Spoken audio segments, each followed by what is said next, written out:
Congrats! And may boyfriend ka ba? Single ka? Bakit? Nag-break Kakabreak po pa ako. lang. May boyfriend po ako dati. Dati, like tapon, gano'n. Pero thank you po sa Wawawi kasi nalaman ko na ganun pala yung boyfriend ko. Ano? Nalaman ko kasi niyaya ko siya dito kasi kailangan ko talaga siya may kasama. Kasama dito. Tapos pinagtapat niya sa akin kasi pinipilit ko siya eh. Pinagtapat niya na sa akin na Ano? Naku. Naku, parang alam ko na yan. Hindi siya makapunta kasi hindi makakakitang iba. oh, ganun na nga Naku. po. Galing mo naman. Sino ba nangyari sa'yo? Expert nga. Ano po yan? Bata ka pa, Casey. Ano po yan? Ba't may nangyari pa sa'yo ganon? Imagination lang yan. So, ibig mo sabihin, hindi kasi naman ang boyfriend mo dahil ayaw niya makita sa TV. Hindi po kasi may magalit kasi meron pala siyang kinakasama. Ngayon mo lang nalaman Opo, yan. Kasi dahil dapat po sa wawawin. Kasi kailangan may rason siya kung ba't di siya nakapunta. Opo.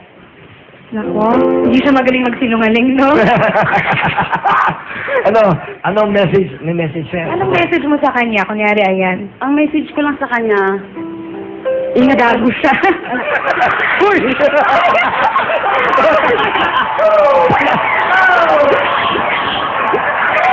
Hindi! Ano ka ba? Ang sabi ni Casey, guwapo siya!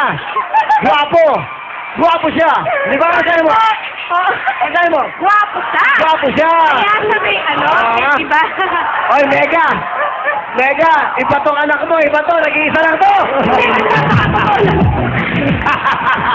Naawa kasi ako ng photo. So, naawa eh! Ikaw, may message. Ang message mo. Guwapo siya. Number 1 na siya. Pili ko na nito dahil doon. Okay. ang message ko po sa kanya, ingat ka lagi, friends. Tsaka, nandito ako lagi kung may problema ka. Wow. May mabait naman. Okay, kaya mo bang gawin yun? Mag-walk out na ako. Ay, Bakit? excited. Halika nga dito, kaya bang gawin yun? Teka nga muna, ikaw may boyfriend. Wala, single ako. As single can be. Alright, okay naman yun. At least nalaman mo. Pero ang bait niya, ha? Magagawa mo ba sa isang lalaki yan? Forgive and forget. Magagawa mo ba na? Let's say, you found out na meron siya ibang minamahal. Pero nandiyan ka, nagagawa mo ba yun? Siguro after mga 10 years, ganun. Pero yung sa kanya, parang kaninang umaga lang niya nalaman eh. Pero ikaw ba, kaya mo umibig ng ganun? Oo. Nahulog ako sa bangin, papi. Talaga? Tapos, lulublob ko yung mukha ko sa lupa. Okay. Alright, Christina, anong talent?